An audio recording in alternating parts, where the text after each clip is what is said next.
Hello guys, welcome back to the channel. So यार, समय ऐसा चल रहा है ना, गेमिंग एकदम महामारी की तरफ फैल रहा है। हर किसी को एक गेमिंग पीसी बिल्ड करना है बजट में, बट स्टिल अगर आप सोचेंगे तो ग्राफिक्स कार्ड सिर्फ अकेले आपके पूरे पीसी बिल्ड के बजट का आधा प्राइस वो अकेले ले जाता है। ऐसे में मजबूरी में आपको अपना पूरा पीसी बिल्ड ईएमआई में करना पड़ता है। आज ग्राफिक्स कार्ड खरीद लिया, 2 महीने के बाद में आपका सीपीयू एंड मदरबोर्ड खरीद लिया, उसके महीने भर के बाद में हो सकता है आप रैम, एसएसडी या फिर कैबिनेट को खरीद लेंगे। सो ऐसे कर करके आपको पीसी बिल्ड करना पड़ता है। इस पूरे चक्कर में होता यह है कि कीबोर्ड एंड माउस आराम से बलि चढ़ जाता है। लोग उस पर ज़्यादा ध्यान देते नहीं हैं एंड सस्ता सुस्ता एक ढूंढ करके फिलहाल खरीद लेते हैं। जब गरीबी हटेगी अपनी आराम से तो फिर एक बढ़िया कीबोर्ड एंड माउस खरीद लिया जाएगा। इसलिए आज हमने आपके गरीबी के टाइम के लिए एक बढ़िया सा कीबोर्ड ढूंढ निकाला है। This is tag Avengers 2.0। ये कीबोर्ड एंड माउस कॉम्बो है। इसका एवेंजर 1 भी इमरान हाशमी से फेमस हुआ था and now this one also looks great. Build wise keyboard aluminium top case के साथ आता है एंड इसका माउस एंड कीबोर्ड दोनों ही RGB लाइटिंग के साथ आएगा। कीबोर्ड में आपको 3 फेज RGB मिलेंगे, like red, blue and green. अंधेरे में चमकता रहेगा। इसके नीचे अगर आप गौर कीजिएगा तो प्लास्टिक का डिफ्यूज्ड फिलिंग के जैसा नजर आएगा। इसकी वजह से लाइट थोड़ा सा स्मूथ एंड काफी फैलता है। एंड अगर आप चाहते हैं कि ये लाइट जलता ना रहे एंड आपको शांति प्रदान करे तो इसके लिए एक पूरी तरह डेडिकेटेड बटन दिया गया है जिसमें बल्ब चमकता रहेगा। इस चमकते बल्ब को दबाएं कीबोर्ड में पड़े बल्ब को शांत करने के लिए। RGB ब्राइटनेस का भी उपयोग कर सकते हैं आप। FN page up and page down का इस्तेमाल करते हुए पेज अप करोगे आप तो ब्राइटनेस बढ़ता जाएगा, पेज डाउन करोगे तो ब्राइटनेस घटता जाएगा। कीबोर्ड वैसे तो फुल साइज का है, इसलिए आपको याद रखना चाहिए कि जगह काफी ज्यादा लेगा ये, क्योंकि इसमें आपको सेपरेट एरो की का सेक्शन मिलेगा, नम पैड का सेक्शन मिलेगा एंड बाकी सब फंक्शंस मिलेंगे। की कैप्स जो इसमें दिया गया है वो मेम्ब्रेन टाइप का मिलेगा, सो नो लाउड साउंड।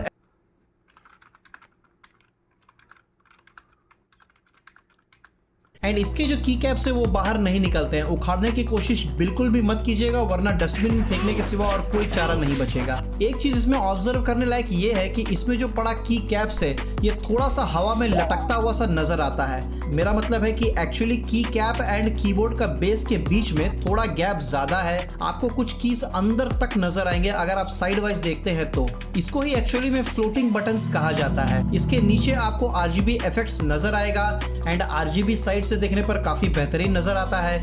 एक दूसरे से ये बिल्कुल भी नहीं चिपकता है, गैप ज्यादा है। इसके लिए की का feedback is also good. Top में एल्यूमिनियम मेटल है इसके लिए फ्लेक्स तो टेस्ट करना बनता है एंड मैंने अपनी तरफ से पूरा जोर लगाया। अब आयरन मैन का जोर इसके ऊपर तो नहीं लगा सकते हैं, बट स्टिल जितना भी जोर लगाना चाहिए वो मैंने ट्राई किया एंड कीबोर्ड बिल्कुल भी मसमसाया नहीं। इसमें एक छुपा हुआ फीचर भी है जो शायद कम लोगों को पता है। इसके मेटल फ्रेम को आप एक मोबाइल होल्डर की तरह भी यूज कर सकते हैं। कई जगह मैंने इसको एज अ मोबाइल होल्डर भी बताया हुआ देखा है। चाहे आप जो भी नाम दें बट मोबाइल इसमें आसानी से समा जाता है। इसको आप किसी भी तरह से इस्तेमाल कर सकते हैं। हो सकता है आप गेम खेल रहे हो, काम कर रहे हो तो सीधे मोबाइल का इस्तेमाल आप यहीं से कर सकते हैं, लाइव मैसेजेस चेक करने के लिए, गाना सुनने के लिए, किसी भी तरह से। एक चीज मुझे थोड़ा सा गड़बड़ लगा उसमें, वो ये है कि की का जो टेक्स्ट है उसमें RGB छिद्र नहीं दिए गए हैं। सो अगर आपका रूम पूरी तरह अंधेरे से भरा हुआ है तो की का जो टेक्स्ट है वो शायद क्लियर समझ में नहीं आएगा।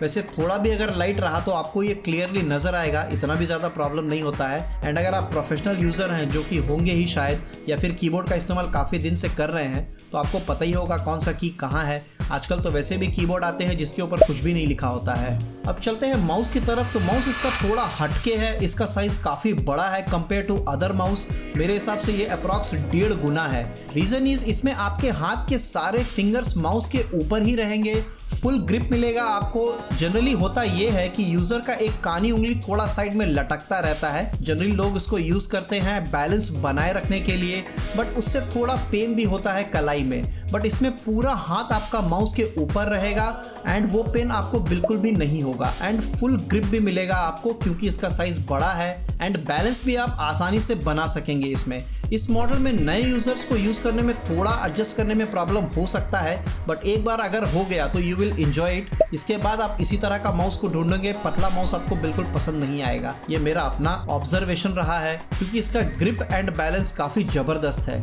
इसमें साइड वाइज RGB इफेक्ट्स दिए गए हैं, दोनों साइड में RGB इफेक्ट्स दिया गया है एंड बीच में जो लोगो है वो चमकता रहता है। सेंटर में माउस में टोटल 7 बटन्स दिए गए हैं, like left click and right click, wheel and side wise 2 button and इसके टॉप में एक डेडिकेटेड फायर बटन दिया गया है। सो हमारे व्यूअर में अगर कोई FPS गेमर है तो ये स्पेशल फीचर आपके लिए ही है। इसको आप जैसा चाहे वैसा इस्तेमाल कर सकते हैं। व्हील के नीचे का button is for DPI settings as usual. This is having DPI from 1200 से लेकर के 3200 तक, लाइक 1200, 1600, 2400 एंड 3200। वैसे देख के ये भारी भरकम लग रहा है but it's only 140 gram and इसमें जो सेंसर लगा हुआ है उसका स्पीड है अप्रॉक्स 6600 पर सेकेंड। कीबोर्ड एंड माउस दोनों में ही आपको 1.5 मीटर का ब्रेडेड केबल मिलेगा, सो टैंगल फ्री रहेगा दोनों wires. Overall it's a budget keyboard and mouse combo with metal base. ये कम से कम 3-4 साल तो आराम से चल ही जाएगा, उसकी चिंता आपको बिल्कुल करने की जरूरत नहीं है। एंड सच बताऊं दोस्तों तो मेरी मानो आपको ब्रांड के पीछे भागने की जरूरत नहीं है। फॉर एग्जांपल अगर आप देखिएगा तो ये जो कीबोर्ड है ये मैं पिछले 3 साल से यूज कर रहा हूँ। ये भी टैग का ही देन है, इसमें पसीना गंदगी सब कुछ मैंने भर रखा है बट स्टिल काफी बेहतरीन परफॉर्मेंस दे रहा है एंड मेरा यूज काफी ज्यादा है। मैं स्क्रिप्ट इसी में लिखता हूँ, अपने ऑफिस का काम इसी में करता हूँ एंड बड़ी बात मैं गेमिंग भी इसी में करता हूँ। मेरा गेमिंग काफी इंटेंसिव रहता है, सो मैं बहुत ज्यादा गेमिंग एंड स्क्रिप्ट राइटिंग तो एटलीस्ट काफी ज्यादा करता हूँ बट स्टिल इसने 3 साल मुझे साथ दिया है। अब जा करके थोड़ा बहुत स्पेस बार में प्रॉब्लम आ रहा है, कहीं कहीं अटक जाता है। इसके लिए मैं बोल रहा हूँ कि ब्रांड के पीछे मत भागो, एक बेहतरीन कंपोनेंट ढूंढो जो कि आपके काम आ सके एंड उसको आप इस्तेमाल कर सके लंबे रन में। आपका कुछ और विचार है तो कमेंट करके हमें जरूर बताइए, वहां पर जाकर के हम आपके साथ डिस्कस करने की कोशिश करेंगे। तब तक के लिए थैंक्स फॉर वॉचिंग।